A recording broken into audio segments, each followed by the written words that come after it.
Bonjour tout le monde. Aujourd'hui, nous avons le plaisir d'accueillir un auteur, compositeur, interprète québécois très talentueux. À ses 21 ans, il a déjà remporté deux grands concours ici au Québec, lauréat de Ma première place de Sahara et du Festival international de la chanson des Granby. En 2024, il a été nommé Révélation de l'année à la disque. Et cette année, il poursuit son ascension avec des spectacles marquants dont les Champs de Mars à Lyon. Nous sommes ravis de donner la bienvenue à Émile Bourgault. Bonjour. Merci d'être là avec nous. Ben, ça fait plaisir, ça fait plaisir. Très bien. Ben, écoute, on est là pour connaître plus de toi, de l'individu derrière l'artiste et tout ça. Est-ce que tu peux nous décrire euh, l'homme que tu es aujourd'hui par rapport à l'homme que tu étais il y a quelques années?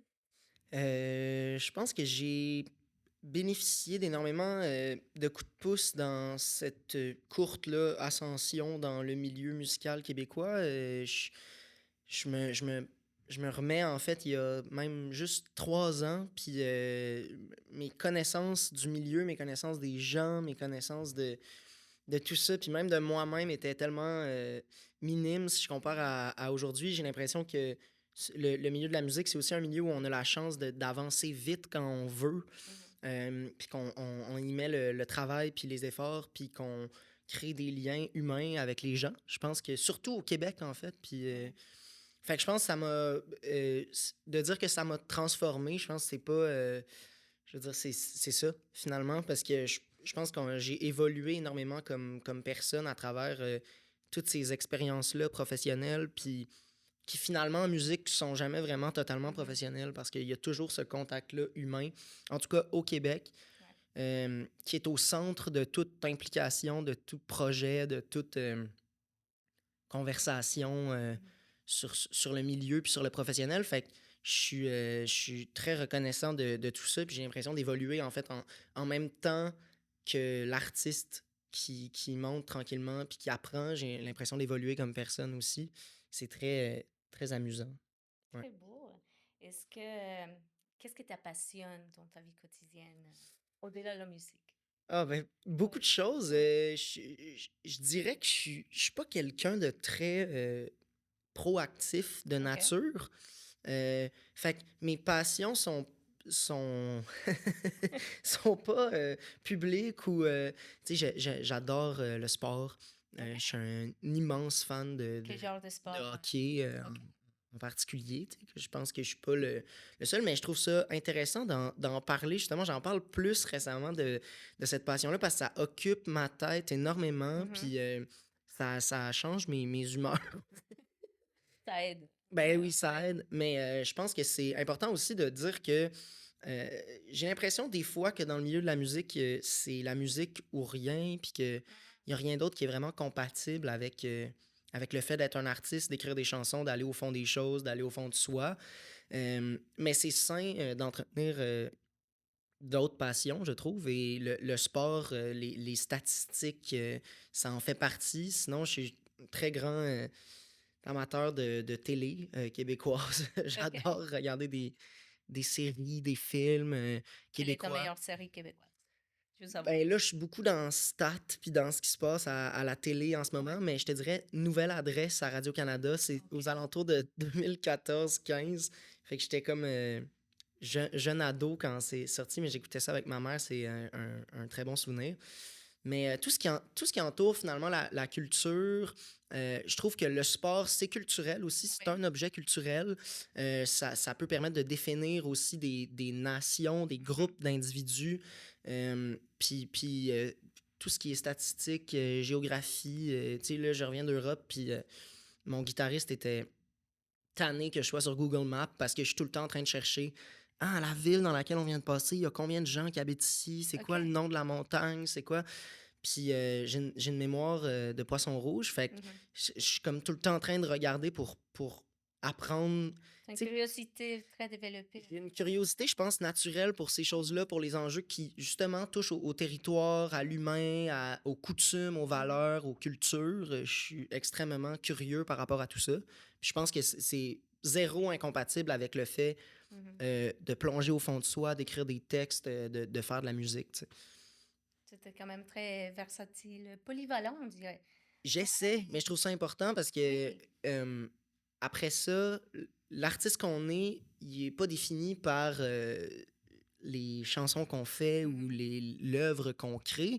Il est défini aussi par la vie qu'on mène, finalement, je pense. Puis c'est ça que OK. j'ai un peu découvert dans les 3 dernières années à faire ça professionnellement. C'est la vie amène à l'art et non l'inverse, je Mhm. pense. Puis ce que les gens écoutent dans nos chansons, c'est la réalité, finalement. C'est ce qu'il y a de vrai, c'est ce qui sort de nous. Fait que c'est les expériences qu'on a vécues, Mhm. puis ce qu'on cumule comme passion, puis comme amitié, puis comme amour, puis comme paysage, puis comme tout ça, comme information. Fait que c'est important de nourrir ça aussi parce que ça nourrit l'art, finalement. Très beau. Puis dans ce sens-là, quelle serait la journée parfaite pour toi quand tu ne joues pas la quand tu joues pas la musique? OK, une journée OK, ben, je dirais que je me lève... là, la journée parfaite, ce serait que je me lève vers 9 heures, même si ça arrive jamais. Ouais, lever vers 9 heures, un café, 2 cafés, même 3 cafés. Beaucoup de café. Ouais, sortir dehors, je le fais trop peu, ça me fait vraiment du bien. Fait que passer au moins 1 heure dehors. Euh, Après ça, regarder un documentaire ou lire un livre, essayer d'écrire un peu. C'est très euh, chaos organisé, mes OK. journées. Tu sais, c'est très passer d'une pièce à l'autre, mais j'aime profondément ce mode de vie-là où j'ai l'immense liberté de pouvoir Mhm. jouer un peu de guitare, jouer un peu de piano, lire un peu un roman, sortir, prendre une marche, aller faire l'épicerie, faire OK. mon lavage. J'aime ça. C'est ce qui habite ma vie, puis c'est ce que j'aime le plus, c'est le quotidien, c'est la journée parfaite, c'est en fait la journée où il y a rien de prévu, Mhm. peut-être, puis où on prévoit en faisant, tu sais. Fait que c'est comme ça un peu que je mène mon existence. Parlons un peu de la disque. Tu as été nommée comme révélation de l'année. Mhm. Félicitations. Ben, merci. Et puis, on dit souvent qu'une prestation à la disque peut propulser une carrière. Mhm. Et quand tu montais sur scène, avais-tu conscience de l'impact de ces moments-là dans ta vie, ta Oh, carrière? c'est Ouais. une bonne question. Alors oui et non. Euh, Tout simplement parce que c'est dans la tête d'un performeur. Je pense Mhm. c'est normal de se poser ces questions-là avant ou après en regardant la perfo, mais finalement, ce qu'il faut garder en tête quand on monte sur une scène, peu importe si c'est à la disque ou Mhm. au verre-bouteille, c'est faire la meilleure performance qui peut. Puis c'est impossible, je pense, de faire ça quand on a ces questions-là puis ces Mhm. enjeux-là dans notre tête juste au moment de monter sur scène, tu sais. Finalement, c'est va faire ce dans quoi t'es bon, tu sais, puis ce dans quoi tu penses que tu peux arriver à quelque chose de bien depuis 3-4 ans. Ouais. Fait que oui, c'est l'idée du fait de ah, c'est 18 secondes, tous mes idoles sont là sur le parterre, puis il y a des téléspectateurs, puis tout ça. C'est quelque chose qui m'habitait peut-être pendant la journée, mais après ça, je pense que 30 minutes avant, 15 minutes avant, ça existe plus. Puis, tu Mhm. sais, ce que les gens aussi voient pas, c'est qu'il y a une fraternité, il y a un sentiment de cohésion dans Mhm. cet univers-là, tu sais, de voir des techniciens travailler. Il y a 150 personnes sur ce show-là, tu sais. Ouais. Le band avec qui on répète 2, 3 fois avant, il y a les autres participants, il y a... Fait que il y a pas cette affaire-là. C'est pas comme si j'avais fait la voix puis que là, tous les projecteurs sont tournés sur toi pendant Mhm. ta performance. Puis tu sais, c'est un show d'équipe aussi, la disque, de ce que j'ai vu, tu sais, puis ce que j'ai pu connaître. Fait que non, j'avais pas cet enjeu-là en tête au moment de le faire, je pense. Mhm. Est-ce que tu as un moment précis de la soirée que t'as marqué? Oh. Euh, Ah, ça, c'est une bonne question.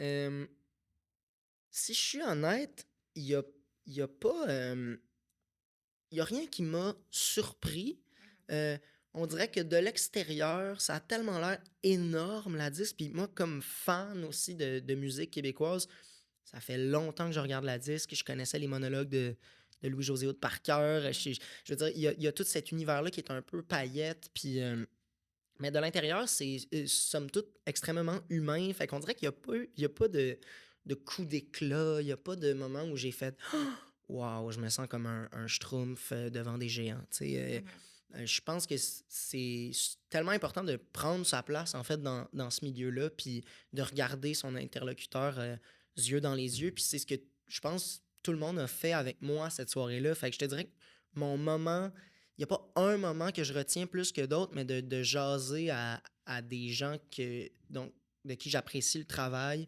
face à face, avec un verre de vin, d'être à la disque. C'est sûr qu'après, je me dis, wow, OK, il y a quand même je regarde en arrière de moi, puis il y a quand même ce travail-là qui a été fait pour me rendre là, puis je suis fier de ça, puis je suis reconnaissant de tout ça.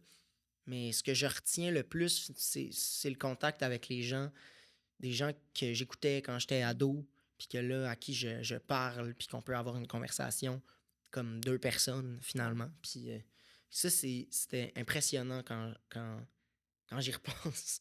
Ouais. C'est très beau. Puis l'autre jour, j'écoutais ta musique.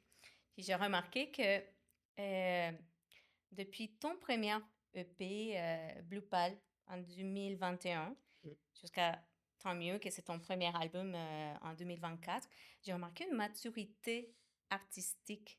Est-ce que cette maturité-là est venue comme naturellement ou... Ben, je pense qu'elle est venue avec l'âge aussi parce Ouais. que c'était en 2020 que j'ai sorti Bleu Pâle, Mhm. puis j'avais 16 ans, tu sais. Fait que Ouais. c'est... moi, en fait, j'ai adopté l'attitude de... Je me pardonne un peu tout de cette musique-là, de la façon dont on l'a fait, puis tout ça. Tu sais, il y a tellement de choses que je regarde avec le recul, puis que je suis comme... Hey, qu'est-ce que c'est que ça? Tu sais, c'est OK. quoi? Ouais, ouais. Mais je sais qu'il y a des gens que ça a touché, puis il y a des gens qui, même qui l'écoutent encore, puis des fois, je me dis, est-ce que je les enlève? Est-ce que je les... Parce qu'il y a quand même cette relation-là de... On vieillit, puis je pense pas que c'est comme ça pour tous les albums. Je regarde mon premier album, là, ça va faire 1 an. Je pense que dans 10 ans, je vais encore l'assumer, cet album-là, mais il y a un truc qui touche à l'adolescence qui est Ouais. différent, je trouve, parce qu'on se construit à Mhm. l'adolescence, mais pas de la même façon que dans la vingtaine. Dans la vingtaine, j'ai l'impression qu'on ajoute des choses à quelque chose qui est déjà ancré, mais l'adolescence, t'es rien, puis t'aspires tout ce que t'as Mhm. d'influence, puis de choses sur quoi tu tripes, puis fait que finalement, ça devient comme un genre de ramassis où il n'y a pas de fondation. Fait que c'est Mhm. c'est ça que je ressens, on dirait, par rapport aux œuvres que j'ai faites quand j'avais 16 17 ans, mais je les renie pas du tout. Puis je pense que la maturité dont tu parlais, qui va encore être acquise là, dans mes prochains projets, puis que je pense que j'ai encore l'impression d'évoluer énormément, mais est naturelle au sens où, euh, justement, j'ai évolué comme humain, puis c'était Mhm. impossible à 16 ans que je ponde quelque chose avec la maturité que j'en avais à 20, tu sais. Puis je dirais la même chose pour quand je vais avoir 25, probablement que je vais avoir vécu 5 autres années de vie, puis que je vais avoir vécu plein de choses, tu sais. J'ai aussi l'impression qu'à l'adolescence, les problèmes que tu as, c'est immense, puis c'est un Mhm. peu le centre de ton monde, Ouais. comme les gens de ton école, c'est toute la planète pour toi, parce que tu es dans une bulle, puis Mhm. ça crée un peu ça, l'adolescence, tu sais.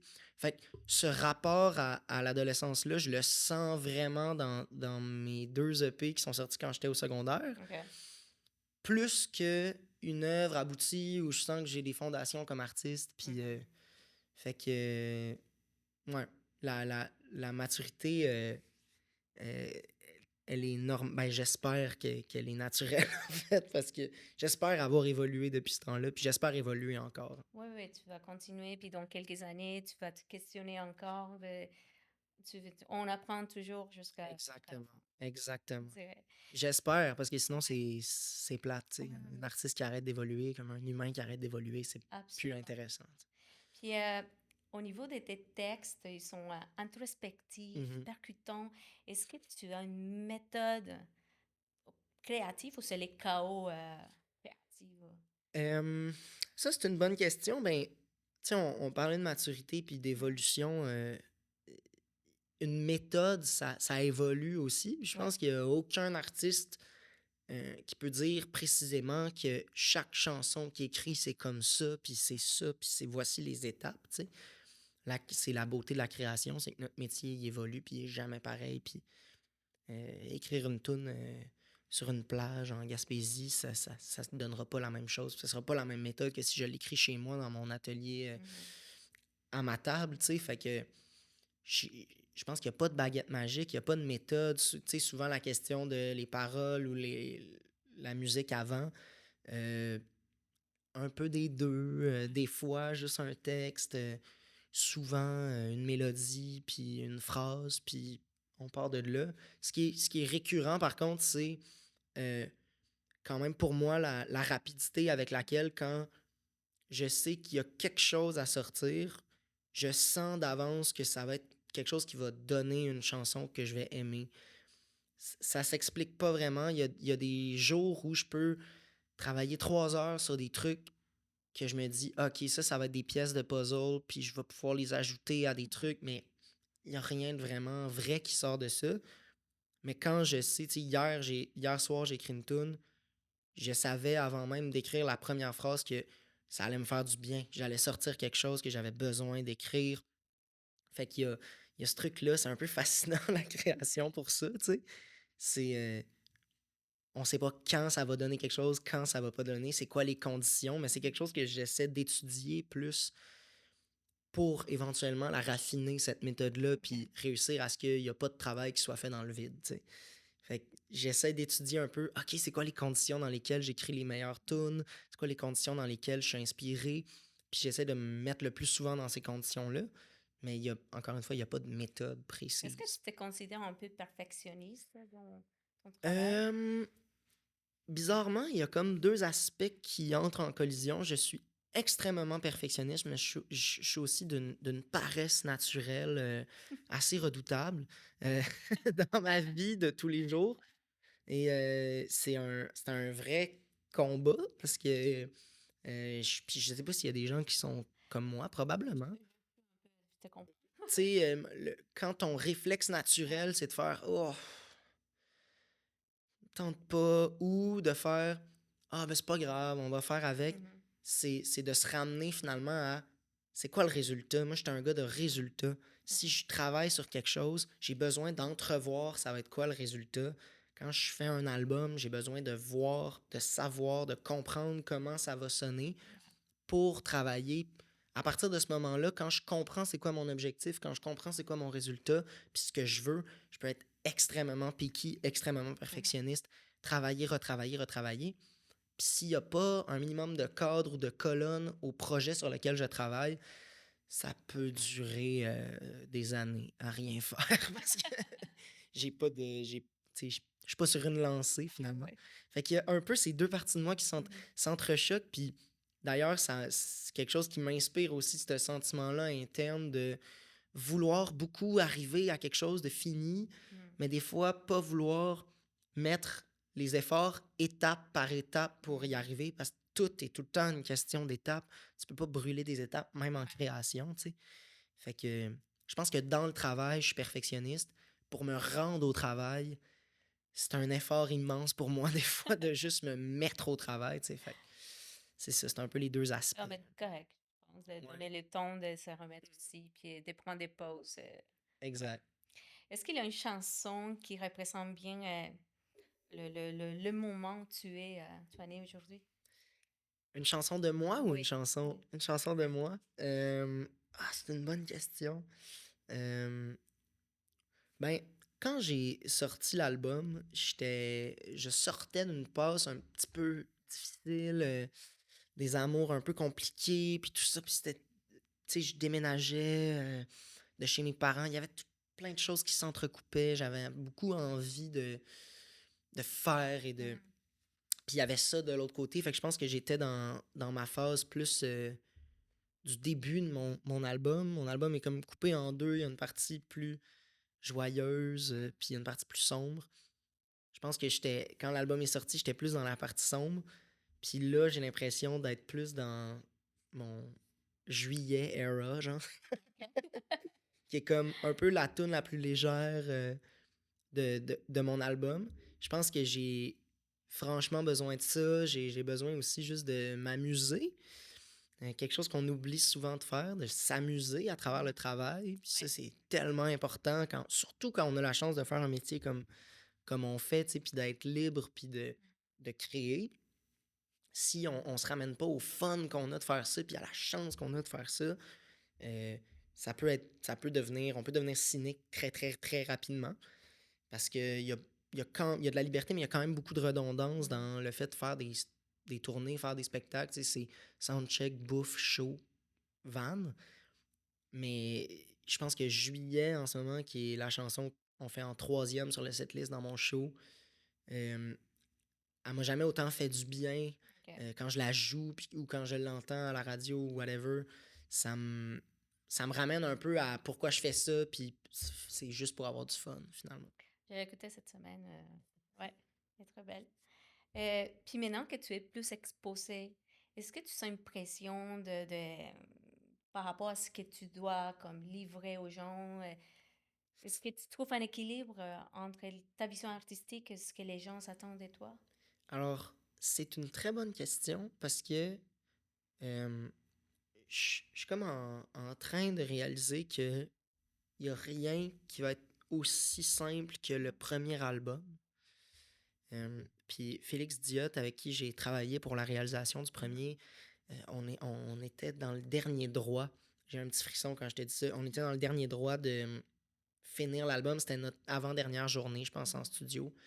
Puis on avait une journée extraordinaire. On avait fait des cordes.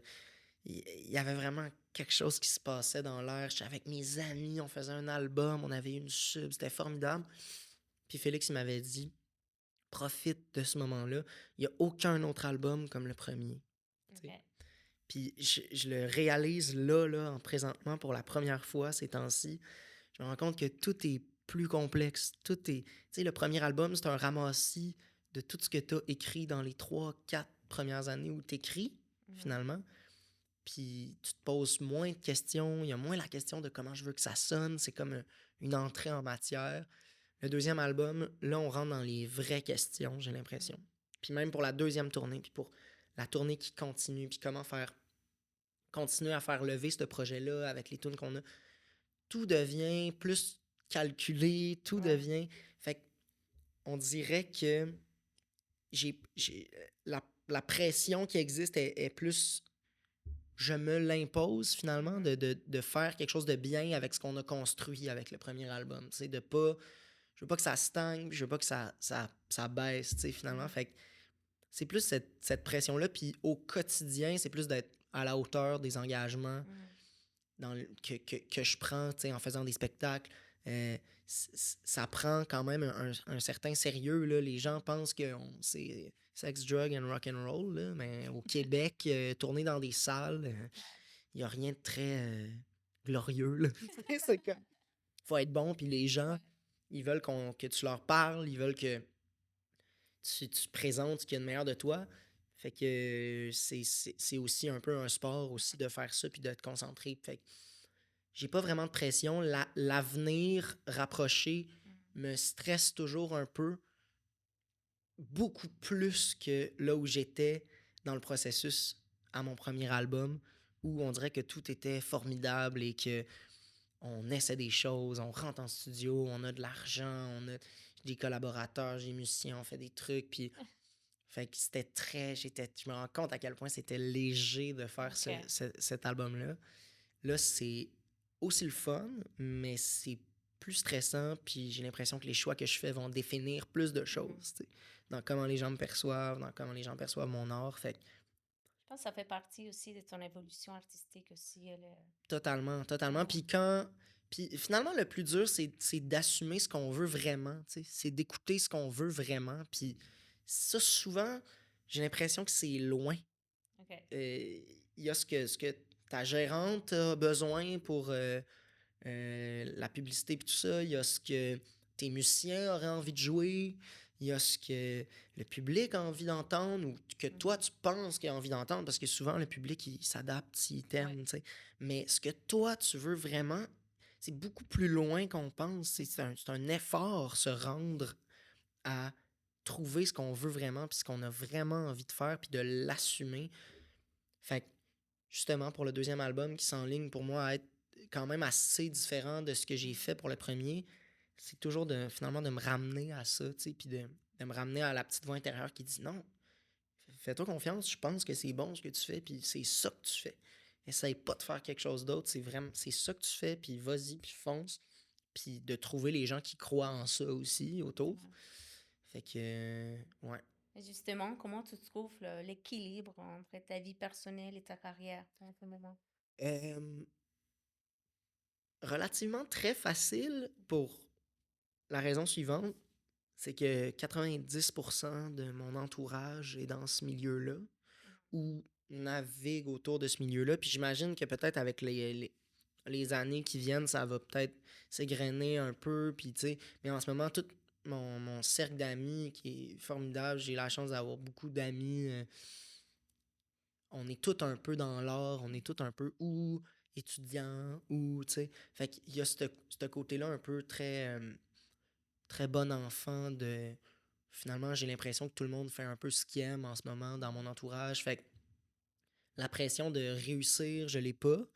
Puis euh, l'équilibre entre ma vie personnelle et ma vie professionnelle, tout se mélange un peu tout le temps. T'sais. Fait que je fais des shows avec mes amis, j'écris, je suis sur un projet de telle chose, je travaille avec un ami. Fait que il y a quelque chose qui est très symbiotique dans tout ça, dans l'amitié, le travail, qui se mélange très, très, très, très bien en ce moment pour moi. Fait que Ouais. c'est une chance aussi énorme parce qu'il y a tellement de musiciens qui n'ont pas ce réseau-là. Puis je me sens vraiment chanceux de l'avoir aussi, de l'avoir trouvé tôt aussi, d'avoir trouvé les bonnes personnes. Fait que, ouais, ça se passe bien, en fait. C'est très beau. Alors, j'ai un petit jeu pour toi. Allons-y. Donc, oui, je vais te poser des questions rapides et tu dois répondre sans hésiter. OK. Prêt? Oh, Rapide, rapide. OK, let's go. Ton plus gros plaisir coupable musical. Mario Pelcha. Un mot qui décrit ton dernier album. Euh, Lourd. Plutôt studio ou scène. Scène.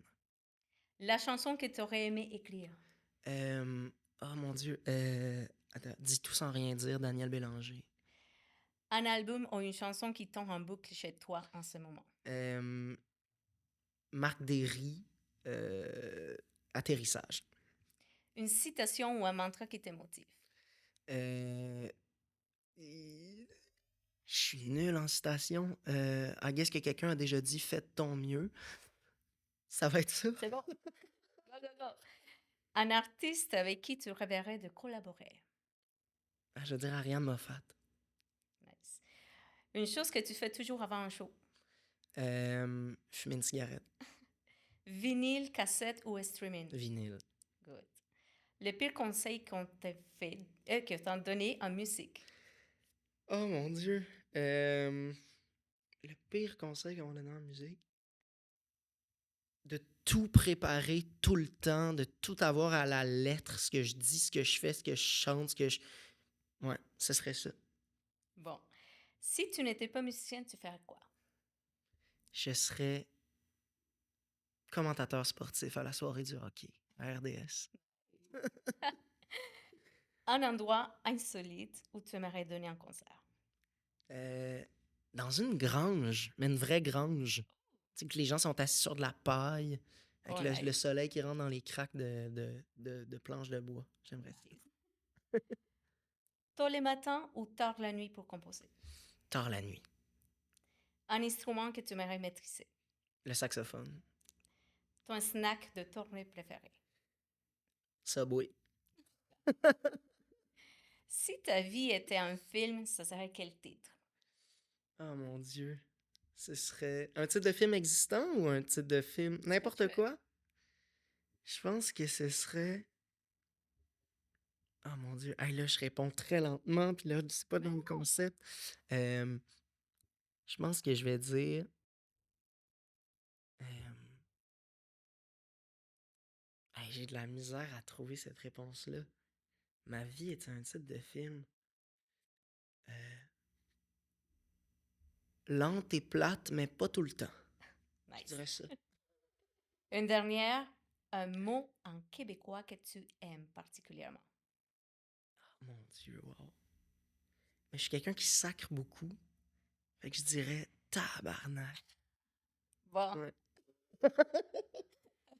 bon, Émile, cette fois-ci, tu te présentes ici dans une session, puis c'est un format plus intime. Mhm. Qu'est-ce que tu veux que les gens ressentent en vivant cette expérience-là? Ah, je pense que mon plus grand bonheur, c'est de connecter avec le monde. Puis je Mhm. sais que c'est galvaudé, mais c'est ça pareil, tu sais. Fait que d'être capable de voir dans les yeux des gens qu'est-ce qu'ils ressentent par rapport à mes textes, par rapport aux mélodies, à la musique, de connecter de cette façon-là, je pense qu'il n'y a pas rien de plus puissant que ça en art, d'être capable de connecter directement, puis surtout en art vivant, la musique. Je trouve qu'il y a ça de beau, surtout dans des concepts qui sont petits aussi comme ça. Fait que de réussir à toucher puis à voir ce que mes mots veulent dire dans les yeux de chacun, je pense. Nice. J'ai une dernière question. Vas-y. Si on veut garder un souvenir de cette soirée-là, on écoute quelle chanson de ton répertoire en rentrant chez nous? Je pense qu'on écouterait Tant mieux. Tant mieux OK, pour toi. Ouais. nice. Bon, mais merci pour cette belle rencontre. Merci à vous. On a très hâte de te voir dans une session. J'ai très, très hâte de le faire. Merci à vous pour l'accueil. C'est très gentil. Merci.